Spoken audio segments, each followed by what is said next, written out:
Hello guys and welcome to today's video and welcome to the first part of the Dota Plus quests. I don't know how else to introduce this, but on the right side you can see we have part 1 of quests. I'm actually up to part 3, I'm actually nearly finished them as well, which is pretty cool. I'm going to do 3 parts to this so I can, talk more in depth about each part, just in case some of you guys are actually struggling with them. I don't think you should be if you are, very, good on Dota. I mean, I'm not exactly too good. But I found out ways, you can do some of them pretty easy. There's one specifically here where it's, it might be quite difficult. Some people might not know about it. There's one in part 2 that some people might not know. So I'm here to actually provide some information on getting these quests done, because you can get a lot of, shards from doing this. You can get 21,000 in total.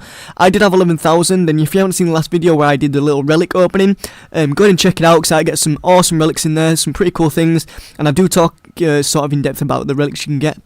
But part 1, basically, the first one is to become a Dota Plus member. Easy peasy, you just go in and buy the Dota Plus, the battle pass. It's kind of a battle pass anyway. Equip the seasonal terrain. You can obviously go to your armory, and it's right there. You just go ahead and apply that. Now, view the hero specific global rank trends. Now, people might not know where this is exactly, but it's pretty easy. You just go to a random hero, and it's just right here is the trends. You can go to this. Oh my days, that is loud. These are the stats and talents for Herald players. You can also choose a different rank, so the win percentage for Herald is 49.5, the pick percentage is 50.7, and the ban percentage is 12.9, which is quite high.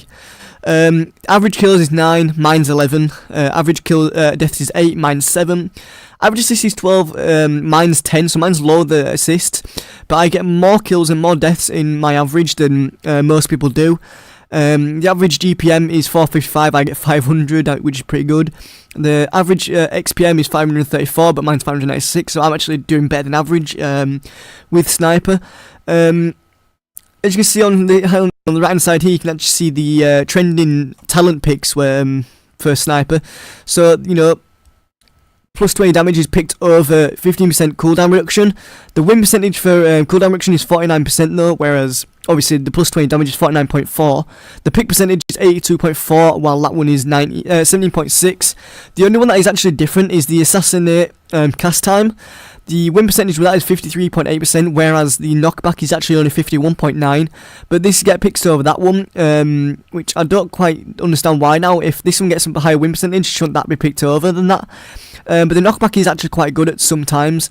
But let's compare this to actual other stage right here. Does anything change in the actual average kills? Okay, the average kills doesn't actually change. So we'll go to Divine. We'll go straight to Divine and see what I compare to here.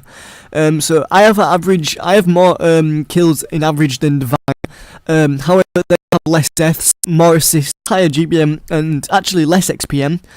And they actually do have a more win percentage with the cooldown reduction, the attack speed, the assassinate cast time, and the shrapnel charges.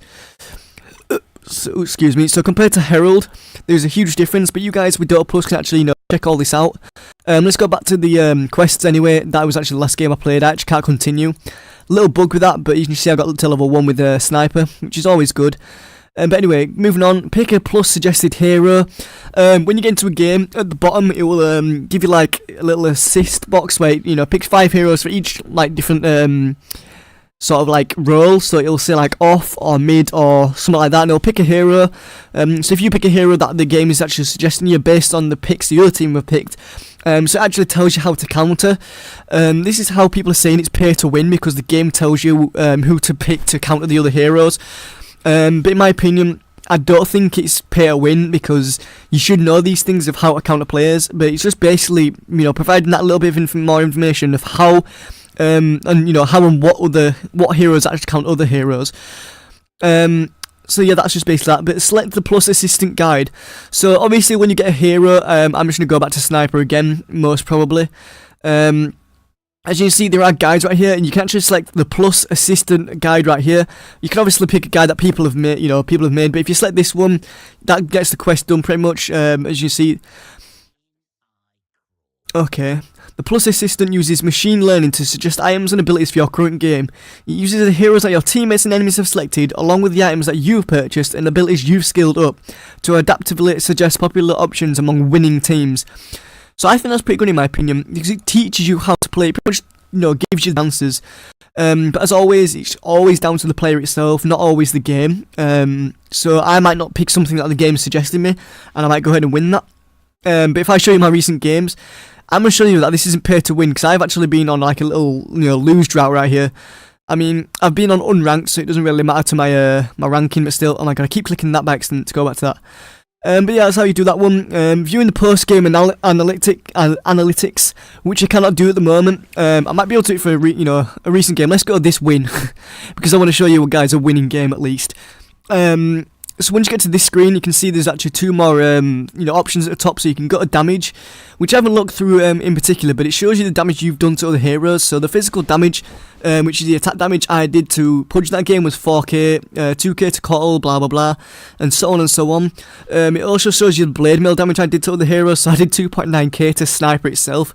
I also had an Orb of Venom because I found that I was not winning the duels to like 1 or 2 HP in the way, either getting away or was getting the kill after the duel. So I kind of got the Orb of Venom late game just to try and get that little bit more damage, but later on it didn't really matter because I did get the duel damage off and it was pretty good.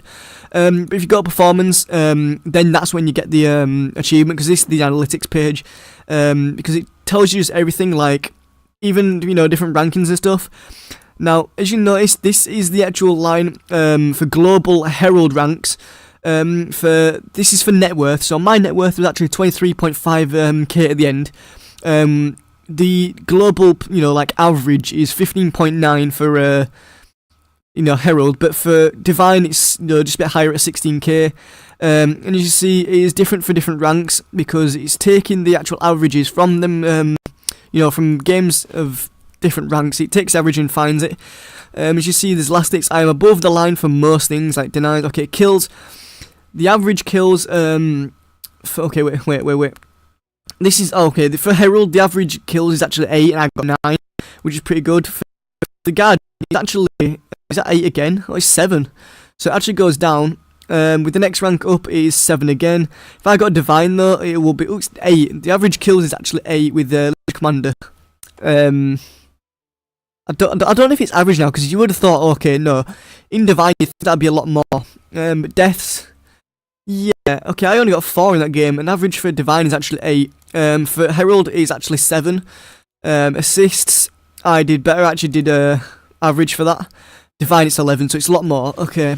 But there is the post-game analytics. So once you do all them things, you will actually get part 1 done, which is 1, 2, 3, 4, 5, 6. That's 3,600 shards right there. So hope you guys enjoyed that, and if you want to check out part 2, I will have it up shortly after this one, probably at the same time. If you did enjoy it, remember to leave a like, comment, subscribe, and I'll see you guys in the next part, or the next video, or whatever.